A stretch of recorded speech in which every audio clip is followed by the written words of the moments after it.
teman-teman digitalku, kumaha Mangcu. Pada kesempatan hari ini, Mimin akan merekap film Mandarin berjudul Double World rilisan tahun 2020. Film ini bercerita tentang seorang pemuda yatim piatu yang berjuang mengikuti turnamen prajurit yang nantinya akan diikut sertakan dalam perang besar dalam sejarah. Nyanggeslah tong basa-basi di, langsung aja kita masuk ke alur filmnya. Let's go!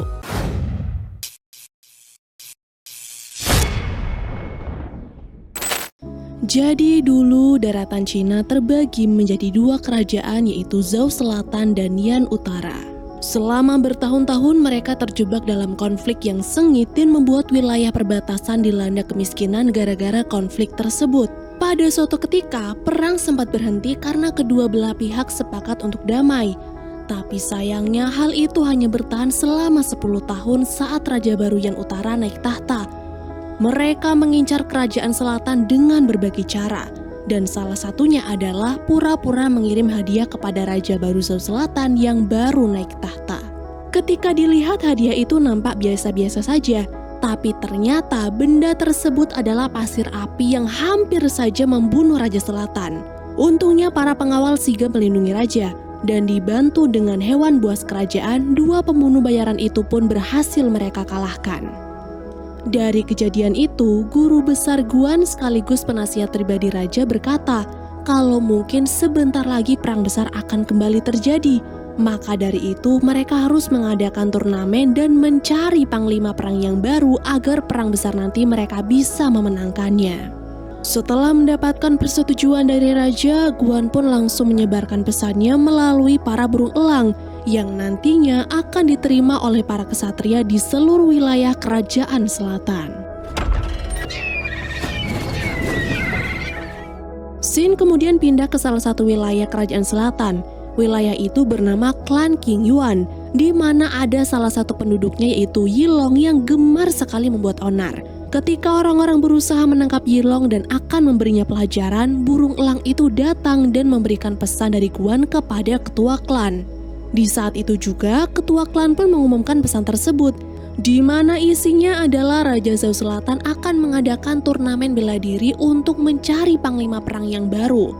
Aturannya, setiap klan harus mengirimkan 3 kesatria yang paling pantas untuk mengikuti turnamen itu, dan para peserta harus berkumpul di kota Phoenix sebelum bulan purnama tiba. Mendengar kabar itu, Yilong langsung menunjuk dirinya sendiri untuk mengikuti turnamen.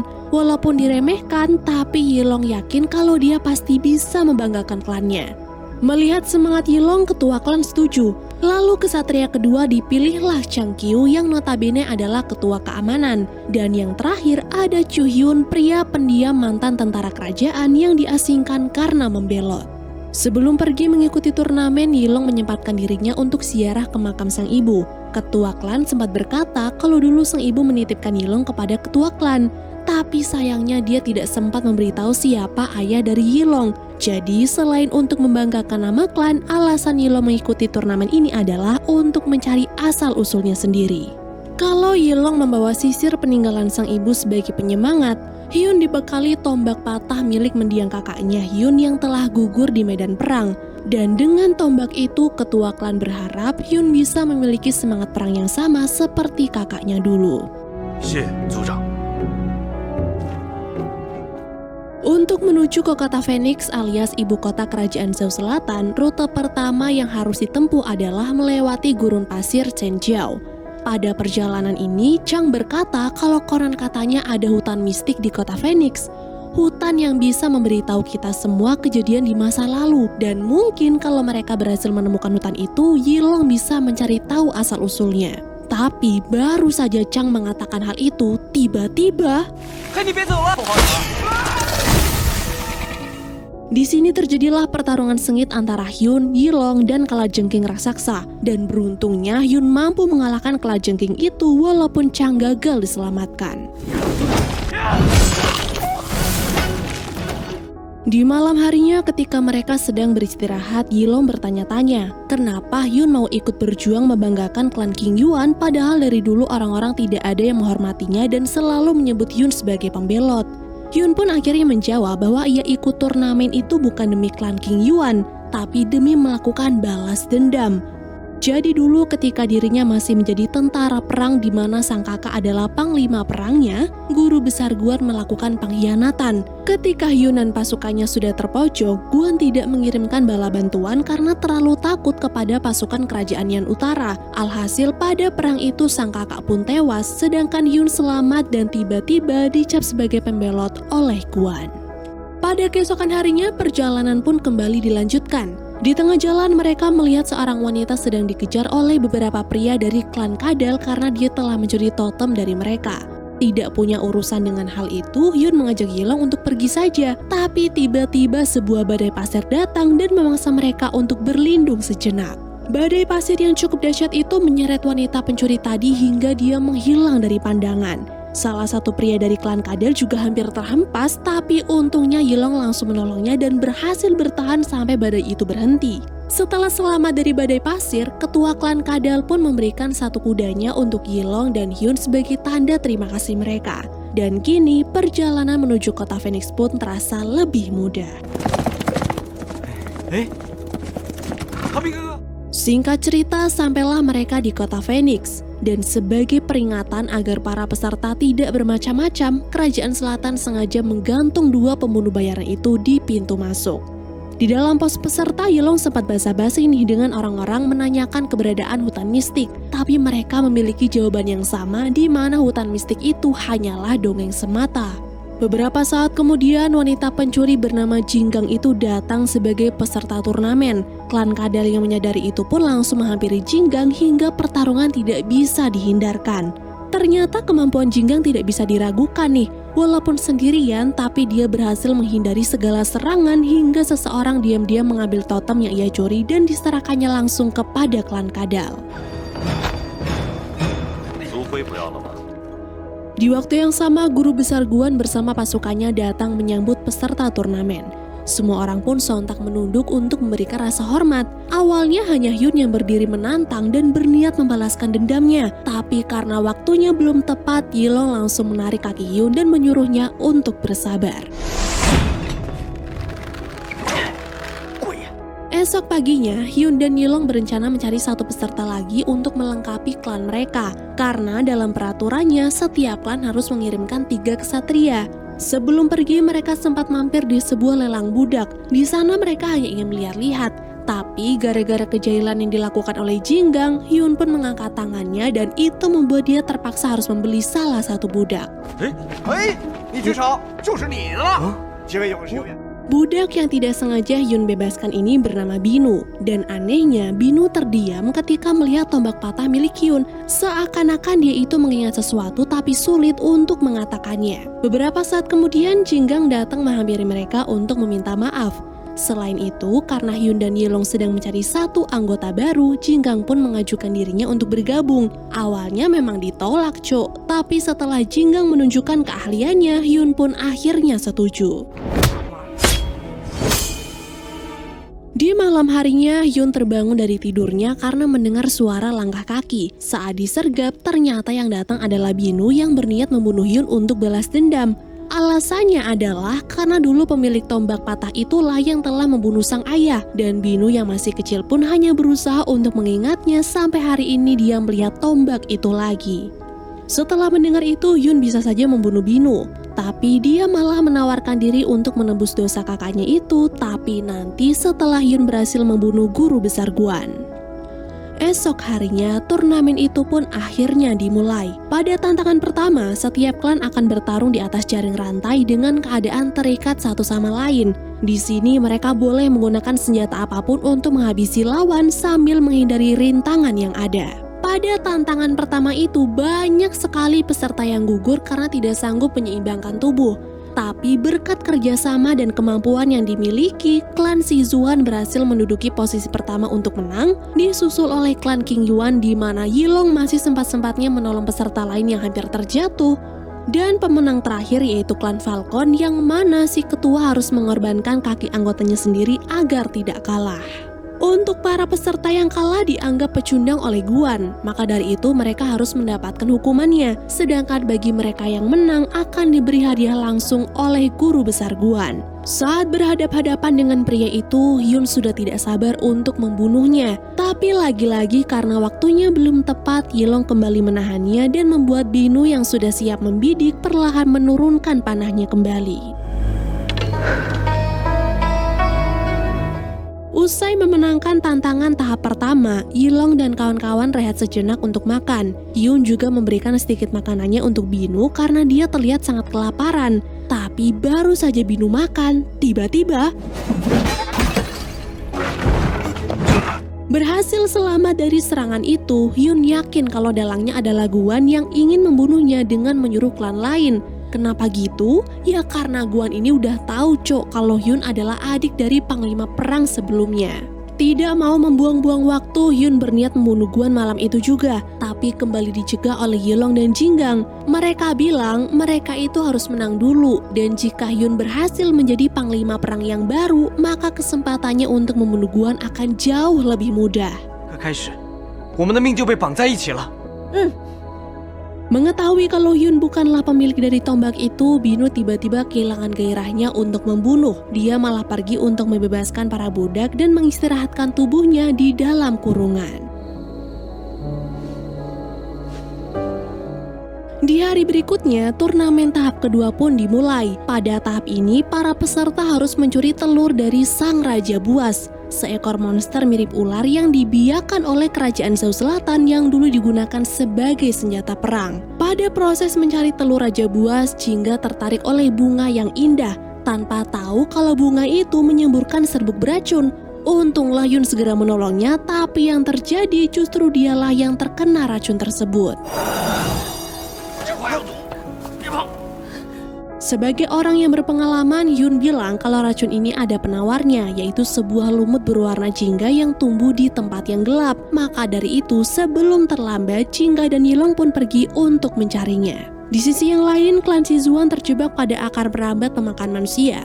Sedangkan klan Falcon yang berhasil menghindari tanaman merambat itu, akhirnya berhasil mendapatkan telur Raja Buas. Tepat ketika telurnya diambil, Raja Buas pun muncul. Dia mengejar klan Falcon dan membuat salah satunya tewas karena dalam pelariannya dia terjebak pada tanaman merambat. Saat pemimpin Falcon berusaha menghindar, telur itu ia lempar dan berhasil diambil oleh Jinggang. Kini Jinggang dan Yilo pun harus bekerja sama menghindari Raja Buas itu dan berusaha mengambil lumut jingga yang ternyata menempel pada mahkota makhluk tersebut. Ketika si Raja Buas sedang terjebak di dalam terowongan, Jinggang langsung memberikan penawar itu kepada Hyun hingga Hyun pun berangsur-angsur membaik. Tapi setelah itu bukannya pergi, Yilong malah memutuskan untuk menolong Raja Buas yang sedang terjebak. Dibantu oleh Jinggang dan Hyun, mereka berusaha melepaskan mahkota baja yang menancap pada kepala si Raja Buas itu hingga akhirnya berhasil dilepaskan. Berbeda seperti tadi, Raja Buas kini terlihat lebih kalem. Makanya Yilong memberanikan diri untuk bernegosiasi dengan Raja Buas, di mana dia meminta izin untuk meminjam telurnya. Dan setelah turnamen selesai, mau menang ataupun kalah, Yilong berjanji akan mengembalikannya lagi. Tidak disangka-sangka Raja Buas setuju, Dan kini klan King Yuan pun berhasil keluar menjadi pemenang tahap kedua. Sedangkan pemimpin klan Falcon langsung diberi hukuman karena sudah menjadi pengecut. Namun baru saja mereka tersenyum lega, Guan menjelaskan kalau turnamen ini hanya akan ada satu pemenang, di mana Hyun, Yilong, dan Jinggang harus saling membunuh dan menyisakan satu pemenang yang pantas menjadi panglima perang yang baru. Merasa Hyun lebih pantas menjadi panglima, Yilong dan Jinggang pun memilih untuk mengalah saja. Tapi permintaan itu ditolak oleh Guan karena dalam peraturannya lawan harus mati jika ingin dinyatakan menang. Gara-gara masalah ini, ketiganya pun terlibat perdebatan. Lagi pula mereka tidak mungkin mundur karena jika itu dilakukan maka mereka akan dianggap sebagai pengkhianat klan. Di saat mereka sedang bingung harus melakukan apa, seorang wanita misterius berjubah biru datang. Sebenarnya Yilong sudah beberapa kali melihatnya, dan wanita itu akhirnya menjawab kalau dirinya adalah teman lama ayahnya Yilong. Dia datang untuk membantu dengan membawa mereka ke hutan mistik agar masalah yang ada segera terpecahkan. 我是你父亲的老朋友。 Sesampainya mereka di hutan mistik, Yilong langsung disambut oleh suara mendiang ibu dan ayahnya. Mereka berkata kalau Yilong adalah pewaris tahta Yan Utara karena dia adalah putra dari Raja Yan Utara sebelumnya. Karena punya masa lalu buruk dengan kerajaan sebelah, Yun pun langsung marah. Apalagi hal itu diperkuat oleh simbol kerajaan berwarna emas milik Yilong yang muncul saat dilumuri oleh darah milik Yilong sendiri. Wanita berjubah biru itu berkata kalau Yilong harus kembali ke kerajaan Yan Utara untuk mengambil alih tahta karena hanya dialah orang yang bisa menyeimbangkan negeri ini agar terhindar dari perang. Sementara itu, Yun yang tidak sudi satu tim dengan orang dari Yan Utara pun memilih untuk pergi. Dia akan menyelesaikan misinya sendirian dan jika Jinggang dan Yilong kembali menghentikannya, dia tidak segan-segan untuk membunuh mereka. Setelah menyuruh Jinggang pergi, Yun bertemu dengan Binu yang ingin berpamitan. Binu sadar selama ini dia bukan terkurung di dalam kandang, tapi terkurung oleh kebenciannya sendiri. Dan karena Binu ingin terbebas dan hidup terhormat, dia memilih untuk melupakan masa lalunya lalu pergi menjalani kehidupannya yang baru. Ikut tersadar dengan ucapan Binu, Yun pun memutuskan untuk kembali kepada timnya. Tapi dia terlambat, karena kini Jinggang sudah disergap oleh Guan dan pasukannya yang berniat membunuh klan King Yuan sebelum mereka memenangkan turnamen. Nah, di sini baru diketahuilah bahwa guru besar Guan merupakan perwakilan dari Yan Utara untuk menjadi agen ganda yang berencana untuk menjatuhkan kerajaan Zhao Selatan dari dalam. Pada pertarungan ini Jinggang pun terluka parah. Lalu karena tiba-tiba Yun datang, Guan sengaja menjadikan Jinggang sebagai sandera agar Yun berhenti menyerang pasukannya. Tidak tega melihat Jinggang kesakitan, Yun pun terpaksa menyerah. Tapi yang membagongkannya adalah ketika Yun ditangkap, Guan tetap menusuk punggung Jinggang hingga wanita itu pun sekarat. Di saat Hyun dibawa ke kerajaan untuk dieksekusi atas tuduhan pengkhianatan, Yilong datang dan panik karena melihat Jinggang sudah berada di ambang kematiannya. Sambil terbata-bata, Jinggang pun menyuruh Yilong untuk menyelamatkan Hyun yang akan dieksekusi oleh Guan. Sampai beberapa saat kemudian, Jinggang pun tewas di pelukan Yilong. Usai menguburkan Jinggang dengan layak, Yilong diam-diam menemui pemimpin klan Falcon untuk mengajaknya bekerja sama menghentikan Guan. Dia memberitahu semua kebusukan Guan yang ingin memecah belah klan hingga kerajaan Zhao Selatan hancur. Jadi sebelum semuanya terlambat, klan Falcon harus mengajak klan lain untuk bekerja sama juga, sedangkan Yilong sendiri akan berusaha menyelamatkan Chu Hyun. Singkatnya, sebelum raja menjatuhi hukuman mati kepada Hyun, Yilong datang untuk mengulur waktu.